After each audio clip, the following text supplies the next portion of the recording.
Монголын үндэсний олон нийтийн радио телевизийн Монголын мэдээ сувгийн нээлттэй хэлцүүлэг нэвтрүүлэг эхэлж байна. За энэ удаагийн нэвтрүүлгийг олон нийтийн телевизийн 600 студиэс үзэгч та бүхэнд шууд дамжуулан хүргэж байна. Нэвтрүүлгээр хүн төх сэдвийг танилцуулъя. Хуулийн салбарт эрх зүйн шинжил хийгдэж чадсан уу гэдэг асуудлыг хөндөж талуудын байр суурийг үзэгч та бүхэнд хүргэх болно. За хэлцүүлэгт оролцогчдын зарим төлөөлөл студид ирсэн байна. Танилцуулъя. За улсын их хурлын гишүүн Тэмүүжин, за баруун гар талд мөн хууль зүйн яамны мэрэгжилтэн Сарвал, за Тахрын ерөнхий газрын дэд дарга Батцэрэг нар ирсэн байна. За зүүн гар талын төлөөллүүдийг танилцуулъя. За тухайлбал шүүхийн ерөнхий зөвлөлийн гүйцэтгэх нарийн бичгийн дарга Мэнд сайхан, за хүчирхийллийн эсрэг үндэсний төвийн гүйцэтгэх захирал Инх Жаргал, за мөн улсын ерөнхий прокурорын орлогч Эрдэнэ Бат нар оролцож байна. За мөн Монгол Улсын их сургуулийн хууль зүйн сургуулийн оюутны төлөөлөл оролцож байна. За мөн хуульчдын холбоо, өмгөөлөгчдийн холбоо болон зарим төрийн бас байгууллагын төлөөлөлд хандсан боловч нэвтрүүлгийн студид хараахан ирээгүй байна. За ингээд хэлцүүлгийг эхлэе. За эхлээд улсын их хурлын гишүүн Тэмүүжингээс тодруулъя.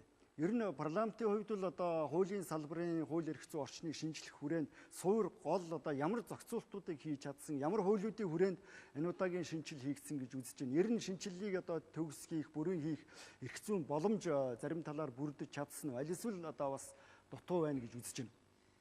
Ер нь аливаа өөрчлөлтийг хийхин тулд юуг өөрчлөх гэж байгаа юм бэ гэдгийг тодорхойлох хэрэгтэй л дээ. Сая энэ шинтгэлийн хүрээнд биднээс бас хуулийн тухай хууль гэдэг хууль батлуулж авсан. Ямар нэгэн шинэ хууль гаргах гэж байгаа бол тэр хууль үнэхээр хэрэгцээтэй юу гэдгийг судалж явах хэрэгтэй. Тэгхгүйгээр зөв нэг шөнө унтаж босч ирж өглөө нь салхинд хөөгцсөн юм шиг хамаг юм өөрчлөлт бужигнуулж болохгүй л дээ. Тэгээ би одоогоос 4 жилийн өмнөх энэ хуулийн шинтгэлүүдийг хийхин тулд ямар нөхцөл үүссэн юм бэ? Энийг бид шийдэх үгүй юу гэдэг энэ 5 асуулт тавьж ирсэн юм. Тэгэхээр тэр 5 асуултыг тойроод ярихад энэ шинтгэлээр нь хийгсэн үгүй юу? Цаашид хийх ажил байгаа юу гэдэг юм уу? Энэ шинтгэлийн үйл явцыг тойроод хилцүүлэх өрнөх боломжтой байна. Тэгээ би тэр 5 зүйлийг зүгээр дурдъя л да.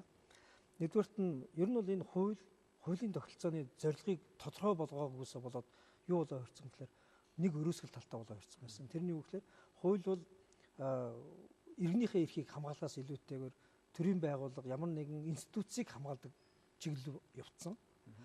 Иргэний санаачлаг, хувийн бизнес гэд тэр зүйлийг дэмжихээс илүүтэйгээр илүү хориглон, хязгаарлан, хянан, цээрлүүлнэ гэдэг энэ тал руугаа өрөөсгөл болоо хорцсон. Иргэд хуулиас айдаг болоо эхэлсэн гэсэн үг.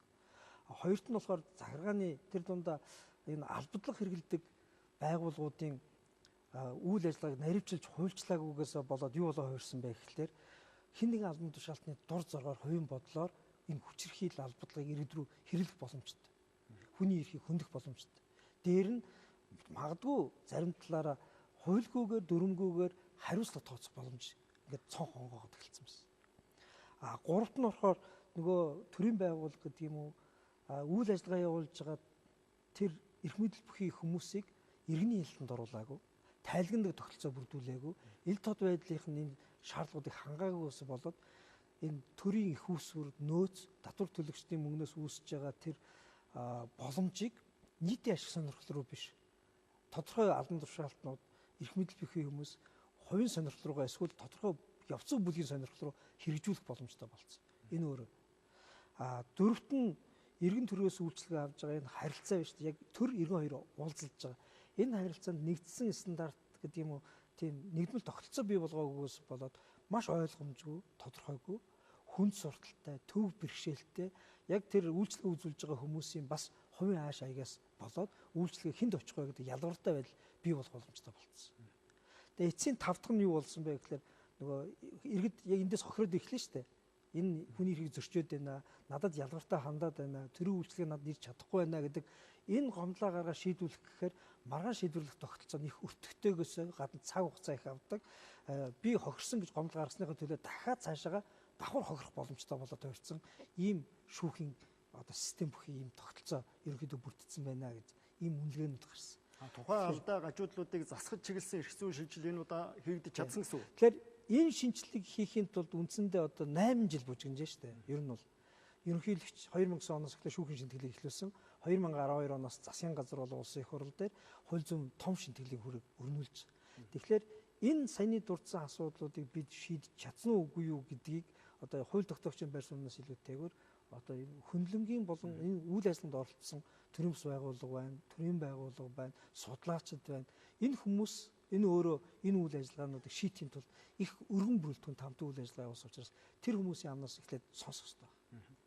За тэгэхээр хууль зүйн яам, тахрын алуу гэдэг юм уу? Ер нь одоо төрийн зарим байгууллагуудын төлөөллийн хувьд байр суурийг сонсон юм. Ер нь энэ удаагийн эрх зүйн шинжилгээний хүрээнд төрийн байгууллагуудын хүлээх одоо үүрэг гэдэг юм уу? Хариуцлага тодорхой болж чадсан уу? За ямар хуулиудын хүрээнд томоохон дэвшил бий болж чадав? Ер нь энэ шимтгэлийн хүрээнд бол их олон багц хуулиуд бас батлагдлаа. Бас зарим хуулиудад бол одоо нэмэлт өөрчлөлт оруулахаар төслүүд бол бас явагдаад өнөөдөр бас бэлэн болоод байгаа юм төслүүд байгаа ч. Тэгэхээр энэ дээр дан ганцхан бид нар бас одоо юу гэдэг эрүүгийн эрх зүйн шимтгэлч гэдэг юм уу те дамгаалж энийг ярихаас илүүтэйгээр яг вөхөр олон юм багц шимтгэлүүд тэрний дотор захиргааны эрх зүйн чиглэлийн шимтгэлүүд иргэдийн одоо эрхийг хангах те иргэний эрх зүйн чиглэлийн шимтгэлүүд за төрийн үйлчилгээг бас иргэдэд хүргэх чиглэлээр одоо улсын бүртгэлийн ч гэдэг юм уу те энэ хуулиудад бас шимтгэл хийгдсэн. За тэгээд яг дараагийн энэ том нэг алхам нь болохоор иргэдийг одоо гэмтэл халдлагаас хамгаалсан те эрх зүйн төр тодорхой зохицуултуудыг хийж өгсөн одоо эрүүгийн зөрчлийн за тэгээ процессын хуулиудын шимтгэлүүд бас өөрөө хийгдснээр бас их онцлог. Энэ дээр бол тодорхой яг төрийн байгууллагуудын өөрийнх нь чиг үүргүүд салбар өөрийнх нь чиг үүргүүд өөрөө тусгагдаж өгч байгаагаар онцлог. За түүнээс гадна ерөн зүгээр эрх зүйн шимтгэлэхээр дан ганцхан бас нөгөө хууль шинжлэгдснээр бас өөрчлөгдөх асуудал биш. Тэгэхээр энийг хэрэгжүүлэх нөгөө боловсон хүчний нөөцийн асуудал, боловсон хүчний асуудал байж байна. Дээр нь дэд бүтцийн асуудлуудыг бас ингээд дагаж цогцороо шинжлэгдэж өгж байгаагаар өөрөө бас их онцлогтой болсон юм.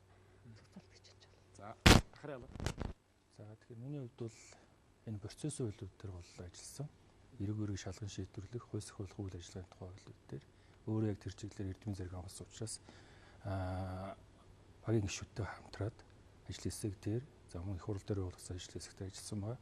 Тэгэхээр процессын хуулийн хувьд авч үзэхэд түрүүн Тэмүүжин гишүүлж байна. Хохирсон хүн гомдол гаргаад тэрнийхээ төлөө олон удаа дуудагдана.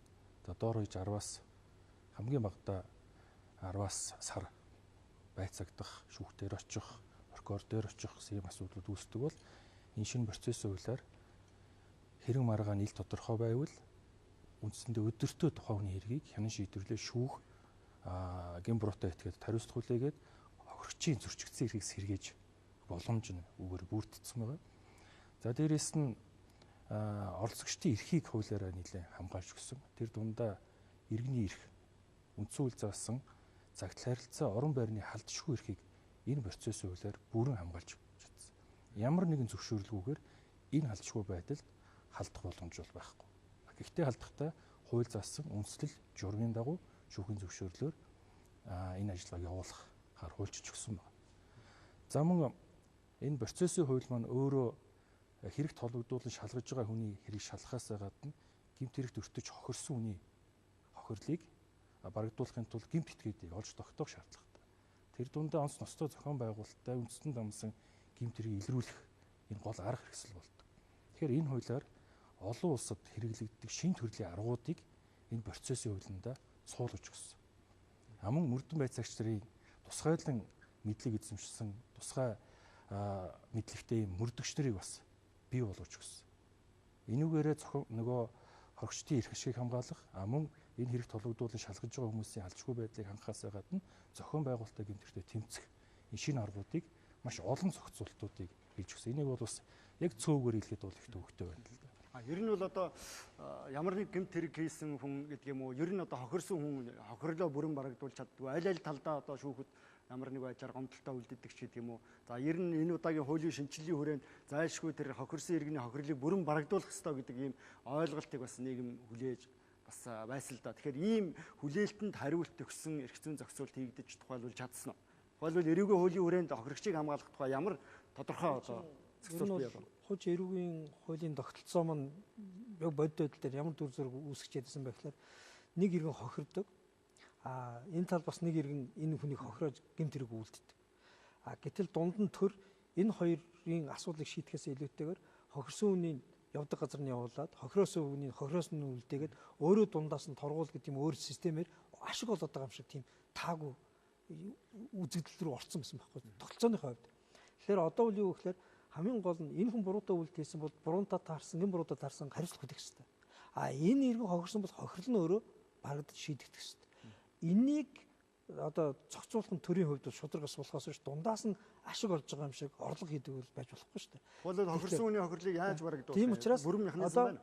энэ дээр ямар асуудал хүндсэн гэхээр процессын хуулиуд дээр биднээс энэ нэгдүгürt нь энэ хохирогчийн асуудлыг энэ эрүүгийн процессын үйл ажиллагааны дотор төлөөлж хамгаалах нь бол прокурор энэ хүний гин буруутай гэж ялгахаас гадна хуулийн ёсны бодиттой тогтоож байгаа хохирлыг болон эрх ашигыг хангах чиглэлээр ийм үүргүүд хүлээнэ хөлчилсэн.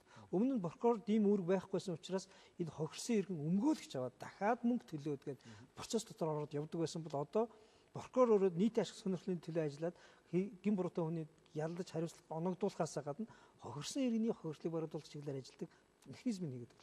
Дээр нь хохирлын сангийн тухай хууль гэдэг тусна хууль гаргаад хуулийн үндсэн концептээр ямар асуудал хөндөгж байгаа нөхлөөр хүч хэрэгэлсэн хүний эрүүл мэндийн эсрэг халдсан гэмт хэрэг үлдсэн байх юм бол тэрнээс учирсан хохирлыг эхлээд энэ хохироосон хүнээс авахаас илүүтэй тэр сангаасаа төлөөд энэ хохироосон хүнээсээ одоо шийтгэл аваад явдаг бол нийт тусдаа ажил хийх үе шоронд ямар үйл ажиллагаа болох вэ?